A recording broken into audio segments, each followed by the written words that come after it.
Well, still very damp conditions here at Le Mans as the Group C cars thread their way around the field, and what a great collection of cars. You've got Mercedes, Jaguar, Porsche and Nissan. And Neville, quite interesting qualifying in the dry, a couple of fires, and it all happened, didn't it? Coming out of all that, a Le Mans regular, Gareth Evans. Yep, Gareth Evans, the Mercedes proving to be the class of the field, which I'm not surprised to say that they are the class of the field, actually, because they're two beautiful cars, and they really are going superbly. You might want to know the difference between some of the Porsches here.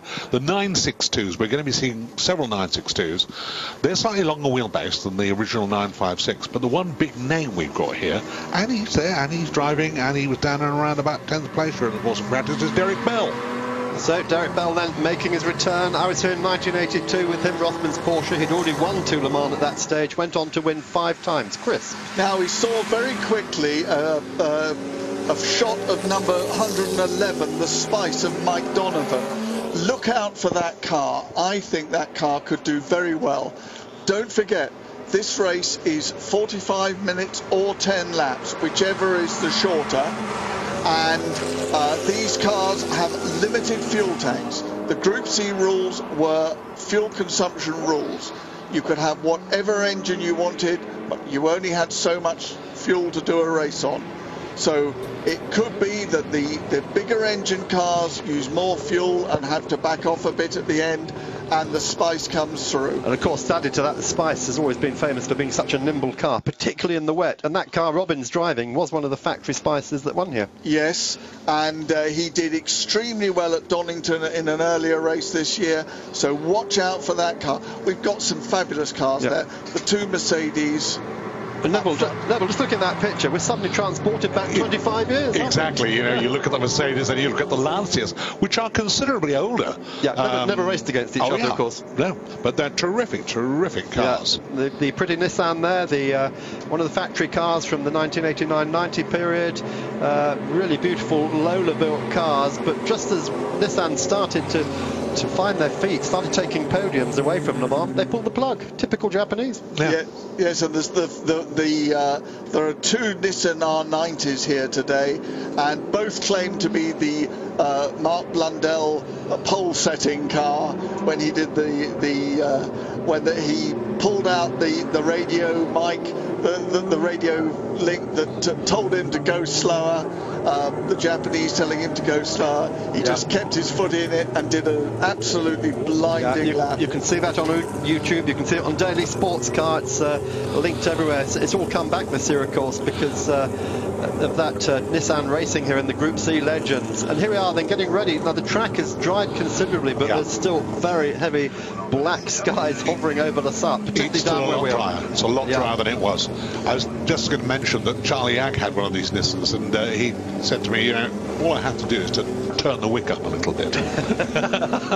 800 brake horsepower, they reckon, in qualifying form. Watch out also for Steve Tandy in the yellow from a Nissan.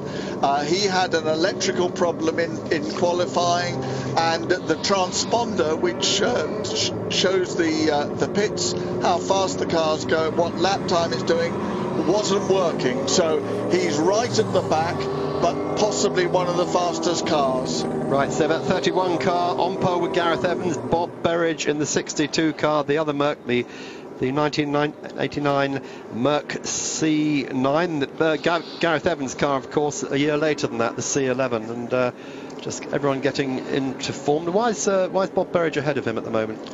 I'm not quite sure of that. Bob Berridge had problems in practice, so this is going to be very interesting. But again, as you were saying earlier, Mark, in the warm-up, it's wet. Almost all of these cars are on Dunlop tyres. Dunlop supply the series. It's not obligatory, but they do supply the series. So they won't have been out on this circuit with these tyres on, so it'll be an interesting thing. Yeah, Roger Wills, of course, has had a lot more practice than the rest of the guys here in that Lancia. He is racing in the main race as well. Yes. In the 24 hours itself, so he's had quite a lot of running on the track, but of course, like the rest of them, none of it in the wet. Yeah, he probably went out in the wet session earlier on today, I don't know. Might have done. Kent Abrahamson in that beautiful Nissan, the number 28 car. That 28 car is one of the 1990 R90 CKs. That's another run by Nissan Motorsports Europe under Tetsu Ikazawa and David Price in those days, of course. Yes, and I think you were somewhere around there as well, weren't you, Mark? Yeah, for 2 years I was Nissan's motorsport press officer for Group C, and lost my job, of course, when they pulled the plug. So Tetsu, I remember flying well. Oh yes, he used to fly well in Formula 3, yes, didn't he? He did. So we're coming up to the start of this race. It's a 45-minute race, as you've heard. Also, there is concern about the fuel. Can these cars go the distance? Of course, if it's damp or wet, yes.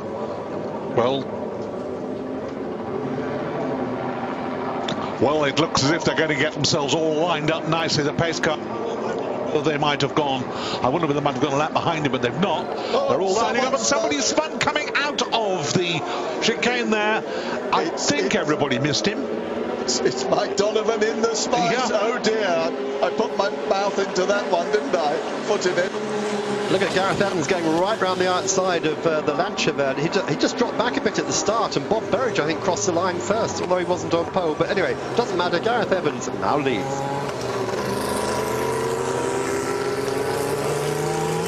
Oh, that was interesting, because Mark switched me off pretty briefly as I looked up through what is a cloud of mist now, because this is where the spray is coming from, and the spray, of course, will build up initially until the cars have less bunched. But of course, we've got the Mercedes out there in front, and the $64,000 question is who's going to be the chaser, who's going to really try and make up a little bit of time here. We thought it was going to be possibly the Spice, we're not so sure now. Yeah, Bob Berridge in that. We're a bit confused here because we're being shown on the screen that it's Berridge in the 31 car, but all our entry lists show it's Gareth Evans. Have they swapped round?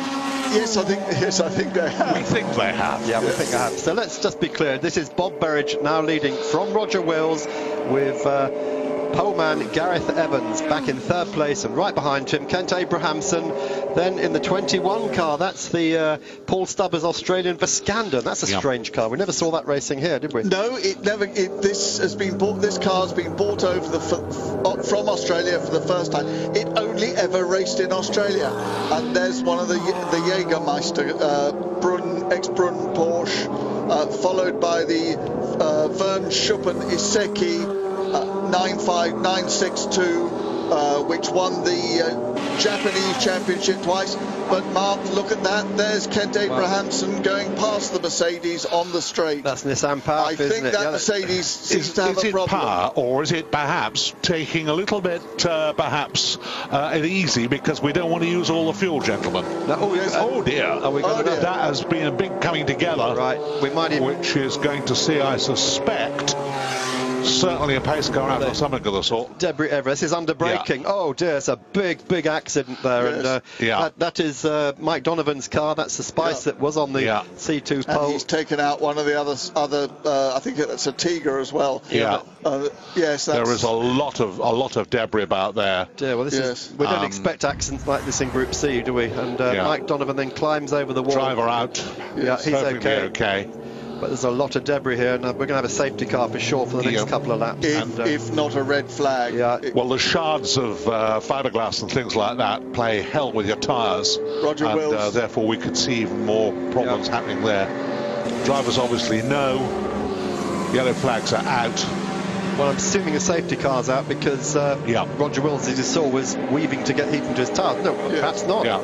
No, it looks like they're back up to racing speed at the moment, I think, but they're probably not quite sure what to do, are they? We've got no message. It's a full course yellow. No message from race control about that yet. Yeah, but we've got more around the circuit, so quite right. Quite right. Yeah, it's full course yellow. Yeah. So we couldn't stop the race director talking during the warm-up, but he seems to be strangely silent. Hasn't he? Very quiet.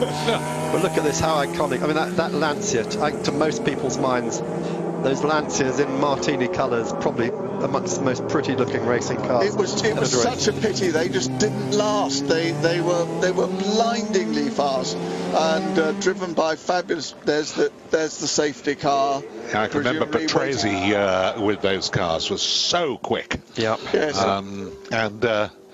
Actually, Johnny Brown's hatched one of those. No, right, back. Oh yes. So who's this? Is this? Well, that's Thomas Dozen, was it? Yeah, I think so. Is that the Belgian? I think so. But 107 or 104, we couldn't see from the number there. No, I wasn't too sure. It was 10 something or other. Yeah, there's 3 spices which are all 10s, and we'll get more on that in a moment. But he's out of the car, but obviously a little bit banged about. It's a big impact, Matt. Yes, these two coming round, when they come round to the start and finish line, the safety car will pick them up, and the grid will form behind the safety car. So 24 starters, and it's Bob Berridge at the moment under full race caution, coming over the line. Roger Willis, Kent Abrahamson in 3rd place, and we're just trying to pick up which of the other cars was involved in that. We know we lost a couple in that incident, but it's a question now of how long it takes everybody to catch up and the train to sort of start to run while they try and clear up the circuit. Yes, and of course they haven't yet completed a racing lap, and the rain has come back with a vengeance, Chris. Yeah. Yes, we can. Our commentary position looks to the west, and we can see a large rainstorm coming along. So there's this accident again on the Mulsanne straight. I mean, this is so many times. We saw this in Group C days. Look at the barriers there now, 3 high. Used to be 2 high, and cars sometimes went over them. 181. That's Alain Schlesinger in the French Tigre. Yeah. That's who that was. I think that's an ex-Roy Baker car. Yeah. One of the many. One of the many. They had the Pink Panther, of course, the most famous of those. Much missed Roy Baker. We're going for a short break. The race, of course, is neutralised at the moment. Sadly, a lot of damage to 2 of those beautiful Group C cars. We'll be back in a moment. You rejoin us back here at Le Mans, where we, as you can see, have the pace car out because of this incident that occurred on the Mulsanne, which took out 2 cars. We may see a replay of it in a moment or two. It really was spectacular, but of course, just to help matters along, in the middle of all that, the rain, which had ceased a little, has suddenly come back with a vengeance, and we have got now what was a wet track has become a very wet track. Yeah, but see here where all the this is quite serious, because the rails are damaged as well, and we've got another race after this before the feature race. We've got the Aston Martin Challenge. Robin Donovan then looking very disconsolate, quite a lot of damage to that car, and obviously there's concern for the French driver, for Alain Schlesinger, who was helped out by the medics, limping a lot. But Chris, this isn't what we want to see in Group C historic racing. No, not at all. But you have to remember, these cars are very fast cars. They are as fast as the current cars in a straight line. They're very powerful.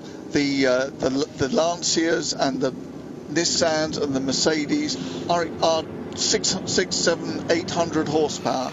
So they're very quick, and here you are in greasy conditions. Yeah, now not easy. One person, Neville, following this train through, Derek Bell, of course, in the Kramer car, the number 10 Kramer car, in 13th place. He'll have seen all this unfolding in front of him. I think he must be thinking, what is going on? Well, Derek, of course, was the co-driver together with Jackie Eakes when the 956 made its debut.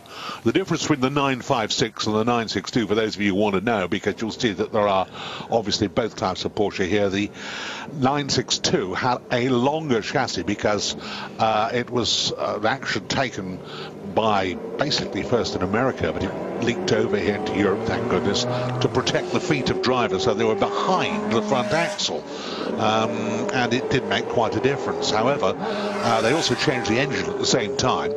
But the great thing about the 956 was, of course, that it was the first Porsche that was made with downforce, with using the underside of the body to do the job. You can see how tight things are there. One of the course cars has pulled off.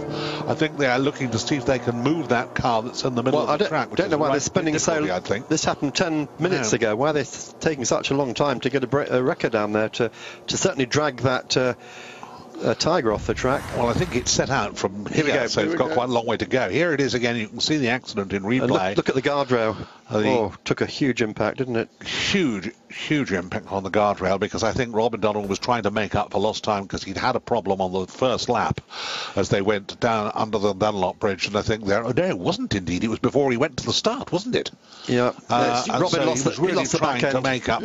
Yeah, trying to make up some time and some positions. You can see how many he had made up at that time. It's going to take quite a long time for them to repair that. The arm code is going to have to be looked at very carefully. So yes, I just hope Ray Bellham and Gordon Spice aren't watching at the moment, be reducing both from to tears if they would, I think, to see what's happened to their car this morning. And actually, Jeff Hazel, who was the manager of Spice at that time and actually ran the operation, is here today helping Tracy Crone. Runs Crone, and he may well have been watching on the pit monitors, seeing this unfold, and he'll now be looking for a large cup of English tea, I think. And Gordon Spice will be reaching for a glass of scotch and another cigarette. Yeah, incidentally, while this is going on, Chris, let's just tell everyone what happened at Silverstone a couple of months ago, that incredible evening we had. Yes, Graham Humphreys, who was the designer for Spice, and his partner put together a very good evening for about 130 people at the BRDC suite to commemorate 30 years of Group C and also 30 years of the Willen Hospice, the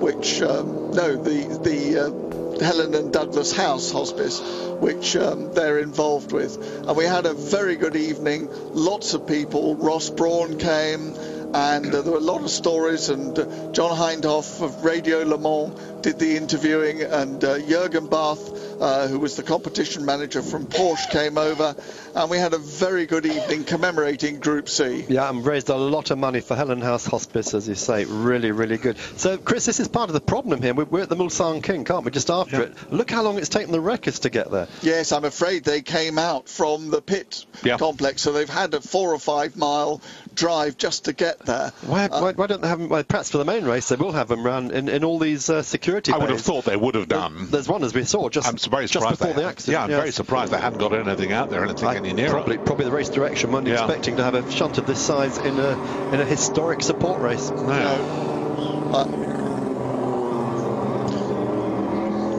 And we go now to a commercial break, and we'll rejoin us afterwards. Well, you rejoin us here at Le Mans with some horrible wet weather, rain coming down again, but as you can see, this is what is left, and there's quite a lot of it left, of a huge accident we had on the Mulsanne, when, unfortunately, Robin Donovan lost this car that you can see. Well, you can't see, actually. That's on the other side. That car's on the other side. Collected 181 there. And the result of it was 3 things. 2 very badly damaged cars. And an awful problem with the Armco all the way down there, which has got to be replaced. And finally, a delay as we see the drivers working. That's Robin. That is Robin. In fact, he's going to come back now, I think. Or is it? No, coming back anyway, one of the drivers. But the big problem is going to be that they've got to rebuild the barriers, because unless they rebuild the barriers, they can't actually run the race. Now, they haven't cleared up the site of the accident yet. And so what is happening is that behind the pace car, we've got the whole of the field going round in the order that they were in prior to that, led, of course, by the Berridge Mercedes, which is a beautiful car. I mean, there are only a couple of these cars in racing captivity, and they are really lovely to look at. And then the Lancia, which is a considerably older car. They didn't actually race directly together, but they were a beautiful motor car. No, I'm just going to say very quickly at that point, Chris has just pointed out, of course, it's not Robin Donovan, it's Mike Donovan, the other Donovan. So, Robin, if you're at home watching, our apologies. We know you wouldn't do anything like this. It was Mike Donovan who spun on that first corner and then has put the car on the barrier. I don't know how much concern there's going to be about rebuilding this barrier. Are we going to have a race or a demonstration? I think this is going to be a demonstration primarily, because apart from the fact that there's that, you can see they are worried too about the shards of fiberglass, which can and often do result in a puncture and things like that. You can see that there's the beautiful Porsches lined up behind there, the Jägermeister car. We described the difference between the 956 and the 962.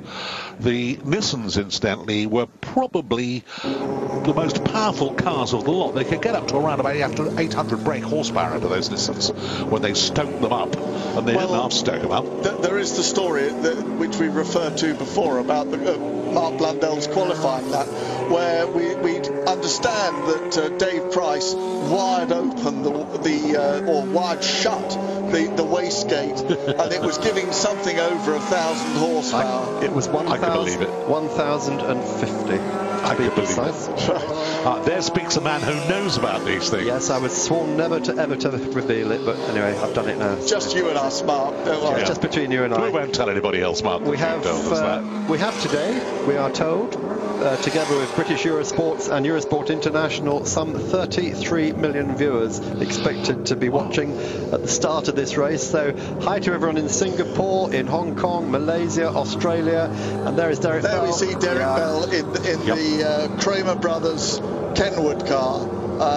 It was lovely to see Derek back, and I think he was loving it too. Yeah, Kramer always claimed number 10, didn't they, in Group C racing, the same as Reinhold Jost always had his number 7, which won so many times at Le Mans, and Courage, of course, always number 13. Yes. It was always great fun to see those Porsches when they came in, the privately owned ones, and the works cars. There's a Blackpool car, and there you can see the sort of damage. That was the car you couldn't see when we were looking at the Donovan car. That's the Donovan car that unfortunately was involved. The Blackpool car that you could just see coming into the picture, that's an interesting car. That's not a Group C car. That's one of the IMSA cars in this race. And it's been brought over from the States by Zach Brown. Now, Zach Brown is one of the foremost sponsorship getters in Formula One. He's a really switched on guy, and he races this car, and he's bought it over. It's a 5 times IMSA winner, and it's an ex-Dyson car, and he's bought it over for this race, and he had an enormous grin on his face when he got out of it. Of course, Bob Wallach and Klaus Ludwig among people who took that car to IMSA wins. Much missed Bob Wallach. Yeah, and, lovely man. Very, very nice. But and Zach Brown, of course, very much a forerunner in GT racing now, running all the Audi teams that have done so well. So here we are then. We are now, 25 minutes into this 45-minute minutes. We are, more 20 minutes into the 45-minute race, and as Neville has said, are we going to get a race? They're going to have to repair these barriers. I don't think they're repairing them as we look at them. They're pulling them back into position so that that we may get a couple of laps left in the race. Now, Chris, Neville, just remind people about the dangers of Le Mans. It was Joe Gartner who was killed here in 1986, and at that time the ACO had already started a program of putting a third rail of Armco on the top. Joe Gartner's accident on the Mulsanne straight, of course, prompted that, and the following year it was full 3 rails all around the circuit. It was indeed. I remember coming here sort of in the early 70s when the Mulsanne was absolutely dead straight. There were no chicanes in the middle of it or anything like that, and I don't think it was all barriered at that time, if I can remember rightly. I certainly remember driving down it, and I can't remember barriers down it. No, there were barriers, but the drivers for years were agitating for 3 layers of Armco, and some drivers wanted chicane, some drivers didn't. There were lots of arguments, but eventually the 3 layers of Armco were put up. As you said, Mark, poor Joe Gartner went over the barrier and was unfortunately killed in a Kramer car. Yeah, and that was 86, and that came on top of the previous year's Group C fatalities. Stefan Beloff at Spa, Manfred Winkelhock at Mosport in Canada, and that was really the only positive outcome of that accident. And Joe Bonnier, of course, went off on the Mulsanne, the Swedish driver, chairman of the Grand Prix Drivers Association. But just to put it in perspective, increasing out high to the barriers had an immediate effect. Wyn Percy, John Sheldon, and then last year Mike Rockenfeller all survived accidents that previously would have been unsurvivable. To remind you, Wyn Percy had a tyre go in a Jaguar at what was reckoned to be 240 miles an hour, and it clattered along the barriers at an enormous speed. I mean, it was just like a plane crash. But he got out of it. Good job by the ACO there. Just going to say they've completed the barrier work, and I understand we are going to get a green flag at the end of this lap. They've got a long way to go yet, as you can see, but anyway, thankfully, apart from Joe Gartner, there's only been 1 fatality in the Le Mans 24 hours or the associated days since then. That was Sebastian Enjolras in 1997. I remember I was at that test day. He crashed down at White House, and that in itself prompted another safety move. He was in a WR Peugeot which had 1-piece bodies. From that, the body came off. Yeah. And from that moment on, those rather strange cars were banned from Le Mans. Yes, they were really rather weird and wonderful, weren't they, Mark? So there are the wrecker trucks. And they've done a remarkable job on that in the speed and timing of the whole thing. They really have gone well. But it still is going to mean that I think they probably want to try and sweep that. Well, we've only got 20 minutes left now, haven't we? Which is enough probably for around about 5 or 6 laps. And, of course, I suppose it's got rid of the fuel problem, hasn't it? In one hit. You know, this point of the track, these cars have just come through the Mulsanne King. They're starting to think about braking for Mulsanne Corner, but the C1 cars, we're looking at 200 miles an hour. Oh, yeah.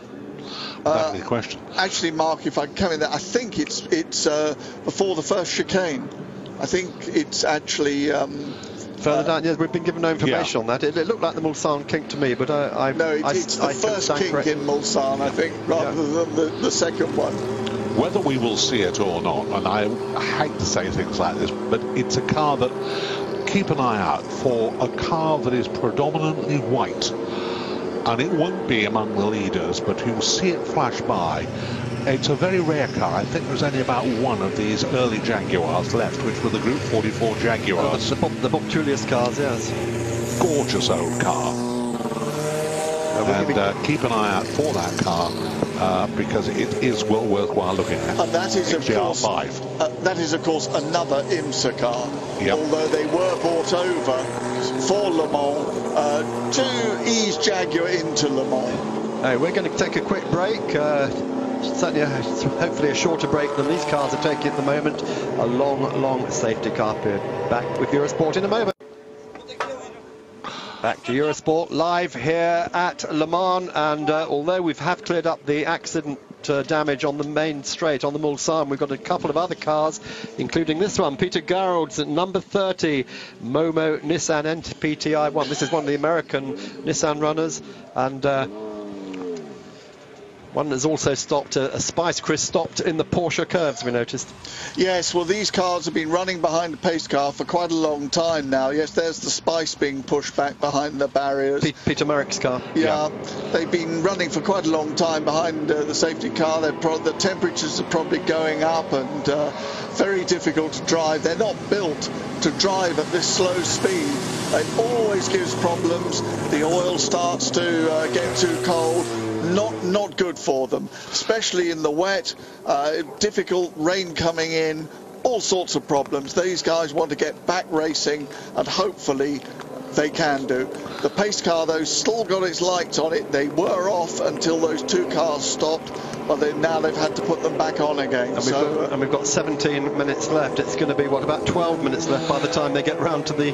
Yeah, it's unfortunate. I mean, that we've had a situation that the strange thing was that before this race started, we were all a little concerned that it was going to be perhaps a battle of fuel consumption as much as anything else. Now it's turned around the other way. Nobody's got a problem with fuel. What we've got a problem with at the moment is that the circuit is in some places a little drier than others, and then the rest of the time you've got a bit of rain coming down, you've got a huge queue of cars, a huge line of cars, and once that pace car goes in, some drivers have a bit of a problem with the red mist. Yeah, this is the first chicane. Now it was PlayStation chicane, it's now Forza chicane. Forza Motorsport, of course, is Microsoft's Xbox game, which they're heavily promoting. They pinch that chicane from PlayStation. Next chicane down, second one is the Nissan chicane, and there is the Nissan right in the picture. 28 car, one of the group of Nissans that came here in 1996. Cars were bought here in all. Only 2 of them finished after, as Chris is telling us, Mark Blundell's Banzai qualifying lap, which people still talk about today, and this is what, 22 years ago. Couldn't help but talk about it, could you? I mean, to be absolutely fair, Mark was an absolutely brilliant driver, and when you took his lead off, which not many people did, he really could go. But if you look at these cars, it always amuses me that they're moving around. The idea is we'll keep the tyres warm, you know. Well, I have to tell you, there was one driver said to me, this is going back some years ago, he said, I noticed you sort of really sweat. Well, he said, it isn't that I'm keeping the tyres warm, I'm actually depressing the opposition because they don't trust me. Well, that's what Bob and Roger are doing at the moment. getting warmth into their tyres. In fact, everyone else following suit now, so they're obviously getting on the radio that they are likely to be racing at the end of this lap. Yes, but Mark, the pace car, the safety car, has still got its lights on. It won't put those off until after Arnage corner. And I'm looking at the cars going through now, and I think I can see the Jaguar. There it is, 140. You probably just saw a flash of it. That's the car I wanted to point out to you, because it's the ex-Brian Redmond car. It ran extremely well at Daytona, and it also ran at Miami. And Brian, of course, was one of the masters of them all. I've never forgotten watching him race here. I think it was for the last time with the Aston Martin, when he just played to the crowd, getting it horribly sideways, but my goodness me, it was spectacular. And Brian Redmond, of course, his long-time sports car driving partner, particularly in Chevron days, Peter Gethin, we've very sadly lost. Very sad, but since last year, amongst another drivers, Carol Shelby, Roy Salvadori, Les Leston, all Le Mans heroes. All at the same time, Le Mans. And of course, the first two I knew extremely well, and they were old friends of mine, Roy particularly, and it is a sad loss. Yeah. So here we are, we're just coming out of Mulsanne corner now, past the old signalling pits. That was a long time ago, wasn't it, Chris? Oh yes, just on the left there they used to have the pits, but of course these days a lot of the signalling is done on the radio to the cars. They have very good radios, and they have good communications with the pits. Yeah, and amongst those who used to signal on those pits is Clive Watts, Danny Watts' father. Danny's on the P2 pole for the main race this weekend, and Clive and his other son Ben, they've come to cheer on Danny. They're all from Thornborough, my village, and Clive used to spend his nights signalling for Jaguar there from those pits with boards. This is always history at Le Mans. It's all history. It's a huge family, Le Mans, and once you're in sports car racing, you're locked into a family forever. For most of us, as we mentioned earlier, Neville, Le Mans is the second home to us. It's one of those things that every year you think, well, perhaps, and then you come here and you think, oh, I can't stay away. Once bitten, that's it. You have to keep coming back. I think all of our better halves would subscribe to that one, wouldn't they? My wife certainly would subscribe to that, because she gets really wicked with me about it. But I don't know. It comes round, January, February, and I start muttering about Le Mans, and there we go again. Well, we've hardly been home. Then we Jubilee weekend, and then test weekend. We've got this weekend, and safety car lights, as Chris is just pointing out, have just gone off. That is good news. They've got a long run there, still back to the start-finish line, and the clock is only showing 12 minutes, 50 seconds left. You think he means it this time? Yeah, they'll have a go at getting about 3 laps in. So let's sit back and enjoy that when the time comes. There's that beautiful Lancia just getting out of Bob Burridge's spray, and just seeing what's going. Is he going to have a go, do you think, Chris? He's going to get... Oh, yes. And, oh, yeah. And Kent Abrahamson, who was coming up before the accident, he's getting ready there as well. In that Nissan. So what this Viscander we're looking at right now, the 21 car here, this car of Paul Stubber, he's from Australia, the car's from Australia. Did it ever race outside Australia? No, it never raced outside Australia. It was built for the Australian Sports Car Championship, and it raced in Australia. It never came outside Australia. Did we see it at Sandown Park? I'm trying to remember. I don't think we did. We had two Group C races there, didn't we? Yes, and but it's got a big American, Australian American V8 in it, and it's a very effective motor car. An Aussie American V8, I like that. God, you upset a lot of Australians saying that. All those Holden and Ford fans. Howard Marsden, of course, who used to run the Nissans for Nissan Europe, he went to head Ford Australia's motorsport program. Very sadly, we lost him a few years ago as well, but Howard's still fondly remembered by many people. Lovely man. When he was working for Nissan, I dealt with him quite a lot in the European Touring Car Championship, but he was fun. Very nice man. I shall probably get a naughty email from my daughter-in-law, who's an Australian. She'll have something to say about that. Well, Hi, Sue. Sue and Tim and their son Jensen, Chris's new grandson, had to be Jensen, didn't it? They should be watching at this moment in Singapore. So pace cars have just pulled off. Come on, Neville, talk us through it. So we've got them lining up now, and providing everybody gets safely round that last little bit of the Ford chicanes before they bury their foot in it. You can see that they're all going into it now. We've got the first 3-4 cars coming out. Here comes the Lancia. as the flag is waved and off they go. He's on the inside, not necessarily because he wants to be, but just because there's no spray there. And quite a gap before we get the next two cars, which has got the Nissan now up to third place, just like that. No messing at all. And as you said earlier, there are no fuel rules now, but Roger Willis in the number 2 car has got a turbocharged car, so he can crank the turbo up. Bob Berridge in the Mercedes is a normally aspirated engine, so he can't. Russell Kamnick, another Australian in the race, giving a hard time already in that Iseki car to not Roger Wills, to the Gareth Evans car right in front of him, the Nissan of Kent Abrahamson, who's had this car 3 or 4 years now, hasn't he? He's done a really good job with it. But Bob Berridge, very, very difficult man to pass. Yes, well, I think Kent Abrahamson probably has got a bit of a misfire or something, because he wouldn't normally let them go past like that. Maybe the rain's got in a bit. That's a tricky place as well. I'm amused by the Porsche getting itself in the middle of those. No problem at all. Yes. Well, he's probably got less of an embarrassment to power than the other two cars, as you say. Through Tetra Rouge, then down the hill. And look at the spray now. It's getting dreadful.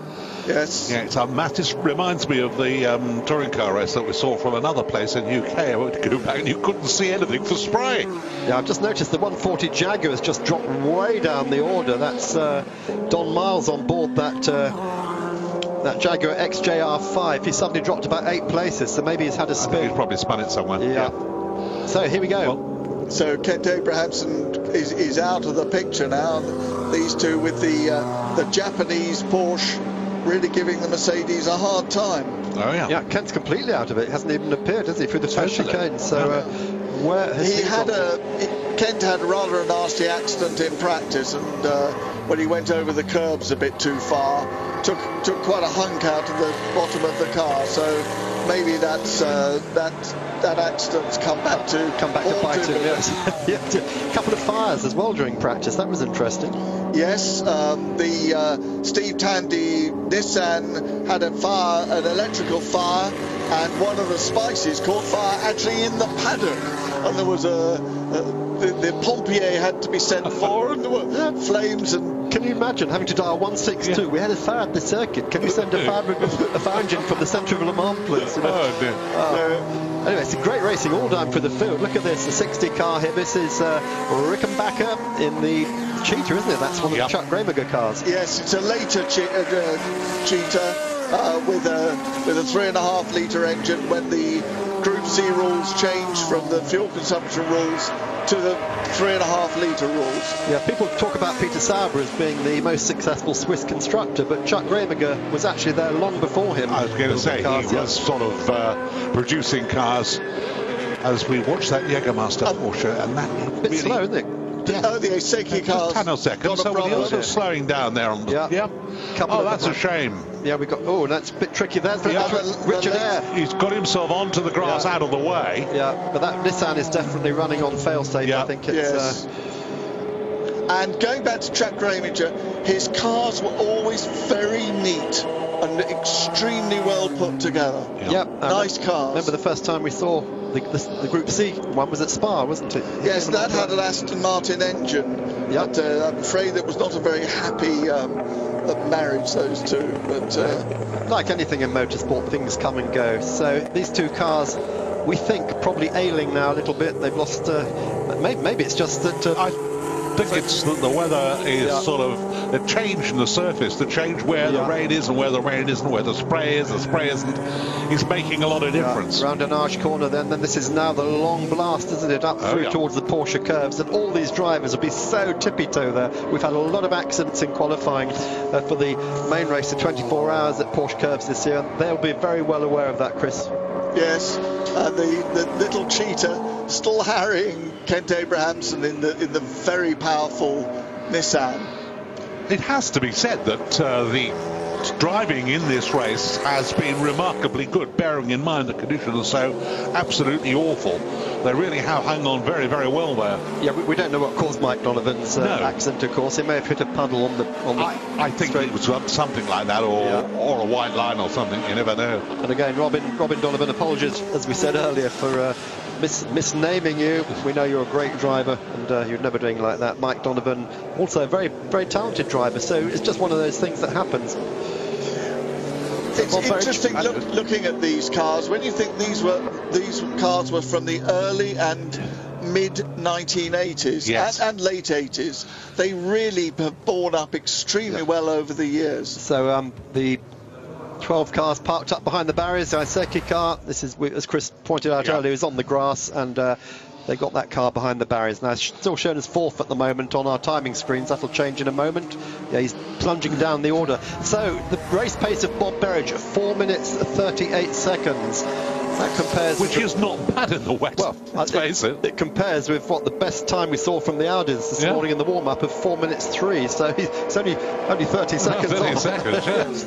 Well, in 20 years, you know. I mean, it's not really.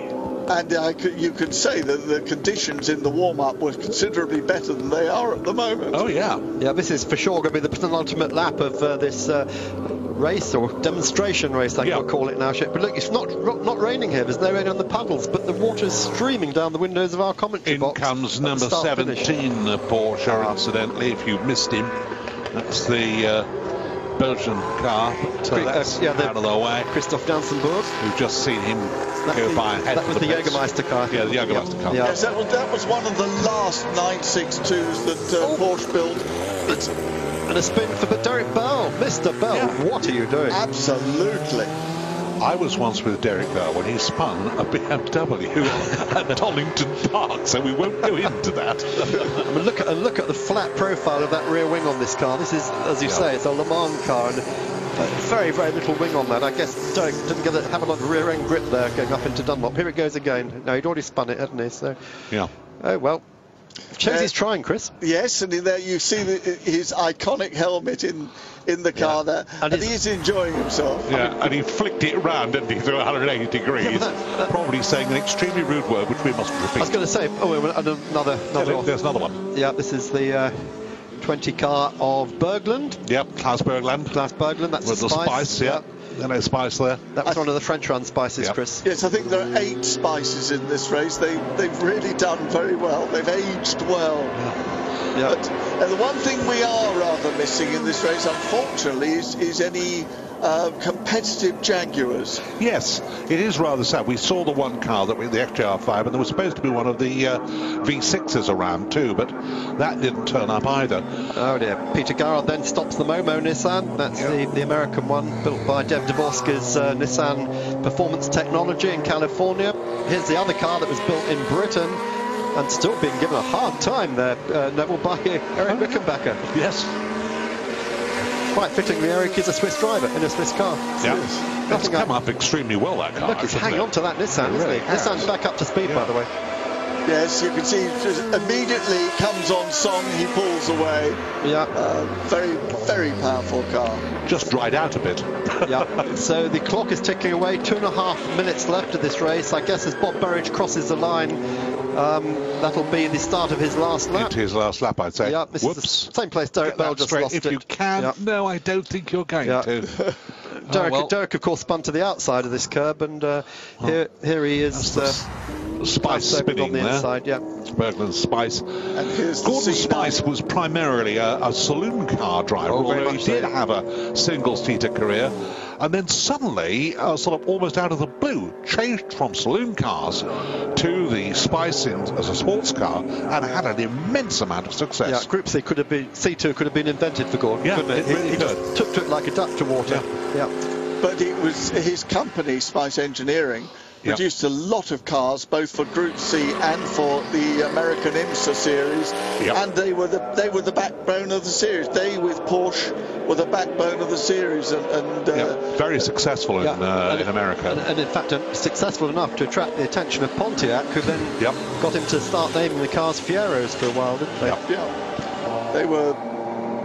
They were very good cars indeed. So here's that Nissan then. In 5th place at the moment, Kent Abrahamson. We're worried for him earlier that we thought he'd lost something, but he seems to have got his mojo back again, didn't he? Well, and he's got his lights working as well. Yeah, and it is so wet on that part of the circuit. Yeah, still got an enormous amount of spray there. Times aren't improving. Bob Berridge up to speed, but his lap is just crossed the line 4:35, so he's only 3 seconds quick on that lap. But conditions are definitely getting worse. They're definitely. Well, they're varying from one part of the circuit to the other, which makes life so difficult. Here comes the Mercedes, hanging on in there. Doesn't even need his wiper on at the moment, as you can see. Oh, he's got it on delayed, yes. Yeah. That looks fabulous, doesn't it? It does look beautiful, doesn't it? I mean, you can't forget when you see these cars, those wonderful days of Michael Schumacher, Jochen Mass, Carl Wendlinger, all the works drivers of that era, most of whom had achieved, and those that didn't, basically, sadly, Wendlinger perhaps had a career that did not go as far as it might have done, but Michael's still there doing it now. Yeah, there was an iconic poster, Chris, wasn't there, in Group C days? It had these three young guys, Michael Schumacher, Karl Wendlinger and Heinz-Harald Frentzen. And the poster in German said, "Would you let these young guys drive your Mercedes?" Yeah. And they did. They did. Yeah. Yes, they did. All three of them. And Michael still is. Well, Heinz-Harald Frentzen too. Heinz is still running. He's running in the ADAC GT Masters very, very successfully, racing for Corvette. So Karl Wendlinger, of course, a winning driver in the World Touring Car Champion. The World FIA GT Championship. So all three of them still on top of their game. And we mustn't forget Jochen Mass, who without doubt, an extremely talented driver, a very, very talented man when it came to bringing on the young drivers for Mercedes. Exactly. But the other thing about it, he has a sense of humour which is just absolutely unbelievable. Un-German. Totally un-German, isn't it? No, you're absolutely right. Charming man. You're right, absolutely right about Jochen being the tutor. Mercedes charged him with bringing on these young drivers because he had a talent for bringing the best out of people. Yeah. He worked very closely with Peter Sauber on that, which is why Michael Schumacher went on to become world champion so many times. It's a matter of purveying useless information. But Jochen actually started off as a merchant seaman. He went to sea. Absolutely. And he's still into boats now in a big way. So this car then, of course, the 31 car, that's one of the 1989 Mercedes C11s. And which year did Mercedes win at Le Mans? 1989. 1989. So was this one of the winning group of cars? This is chassis number 5. Yeah. The CLR9 is chassis number 5. And I don't think it actually was one of the winning cars. I've got a feeling it was a bit I think it was the one that was basically the practice car. But I may be wrong. The other Mercedes was actually the championship winning car. Yes. The championship winning car. Yes, that was the championship. The later one, yes. Didn't win here, but it was the champion. Yeah. And, that Lancia. There's the Jaguar. Yeah.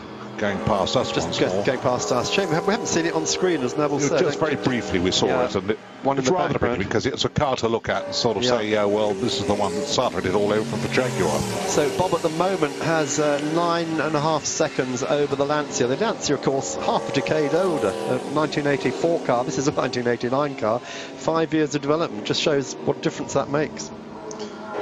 And coming up through the past the Porsche curves with the Ford chicanes coming up for the last time. And this will be the checkered flag for it. Daniel Prasno's out there already with the flag waiting for it. Gets blocked quite badly there by the 20 car. Just didn't look in his mirror as Klaus Berglund, did he? But no, but nevertheless he's going to have to do another lap if he doesn't actually wave it by, which will probably not mean very much to him.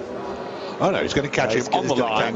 That's it. Bob Berridge takes the win then at 3:34, so he's improved only 1 second. Oh, incidentally, it wasn't Daniel Prasno on the flag that time. Obviously, he put his deputy in. Daniel did give the checkered at the end of the Group C warm-up. Well, there is, and I think that's a fair indication that Bob Berridge doesn't particularly want to do a slowing down lap. I don't think he's that sort of... Roger Wills actually closed within 4.3 seconds of him. It took 5 seconds off him on that last lap. Yes. Did it at 4:32. Yeah. Here's our third place car then, Gareth Evans, man who's raced, of course, with Chamberlain over the years, knows the 24 hours well. think he's done 5 24 hours, so Yep. very experienced. Started from pole, but for some reason Chris gave it all away at the beginning, didn't he? He just dropped back very quickly. Maybe the rain got in, Yeah. because he set pole very easily, and it's the conditions, I think, and also a very difficult car to drive in the wet. Like the winning car, another 1989 one, just a slightly different nose. That's the big difference. Only coming through Porsche curves now. Yeah. That fifth place car, that shows what the gap's been. And remember, this is we've only had a 3-lap race in effect. So in 3 laps, the race leaders have put a minute over the 5th place car. Yes, but there's the Leighton House Kramer Porsche. Yeah, that's in 4th. Yeah, Kent Abrahamson in 5th, and the lovely Cheetah in 6th. But now those 3 are going very well. Yeah, Richard Eyre on board the. Where's Richard Eyre? Just looking down through the field for him. There is the 22 car. Yeah, that is the Porsche. Yeah. Yes, because he was originally down to drive a Jaguar, Richard Eyre, and then he brought Porsche instead. Yeah, we did just briefly touch on it. Where are all the silk cut Jaguars we've seen here? There's been a bit of a problem, I think, that with the Jaguars. Somebody said to me that they were getting a little bit short of blocks, and I think it's a question of getting the spares and putting them together again, because they were out to 7 litres, which was rather, shall we say, about as far as you can take out the big V12. Just looking at some moments from this is Paul Stubber, the Australian, the Skander going straight on at the second chicane. And interesting, we just saw, didn't we, the Cheetah having a near spin after having a bit of a moment with the Nissan. Yes. So there are the cars being taken back to their paddock. I think as much as all these guys love Le Mans, they don't really want to have to do another lap, do they? No. No. Not at slow speed. They've done you enough can see of that those. they haven't got an enormous amount of lock on them, because there are 2 of them there in that sort of delightful limbo, of not being able to turn it round and then get it into the paddock. Can't get it round. So Bob Burridge wins. He has, of course, won his class here a few years ago with the TVR, if I remember rightly. Yes. Oh yes. Because they ran the works team here with the TVR some years ago. And there's the none of us want to see. replay of the incident that made this into primarily a demonstration. Mike Donovan absolutely gutted that he's done so much damage to his car. And look at the violence of it when you see it shorter up. And we understand that the other car involved, no damage. I mean, few bumps and bruises, but Alan Schlesinger in that Tiger limping away from it, fortunately. So big crowd already building up here for the feature race. So we're going to be leaving in a minute. We won't be staying for the podium, unfortunately. Everything's been delayed and delayed, hasn't it, this morning? But we will be back this afternoon. Now, don't forget, we've got the 24-minute programme coming up later on. That will be at 2:15 local time, 1:15 British time, and you'll have a chance to see our own lovely Liz Halliday. She'll be presenting that together with Robbie, and then from 1:45 British time, 2:45 local time onwards, we'll have non-stop coverage for 24.5 hours of the 80th running of the Le Mans 24 Hours. And the good news is that looking to the west, the skies seem to be lightening, although to the southwest there's still pretty grey. But keep your fingers crossed. 4 hours. 4 hours to go. And we've got one more race as well. We're not showing the Aston Martin race. Which is rather a pity. It's a shame. But anyway, Neville Hay, Chris Parsons will be back with you during the night. Thank you very much for your help on the Group C. And enjoy the day. It's going to be a great Le Mans, isn't it, for everyone? 80th edition of the 24 Hours. Thank you for being with us. Make sure you're back with us after lunch.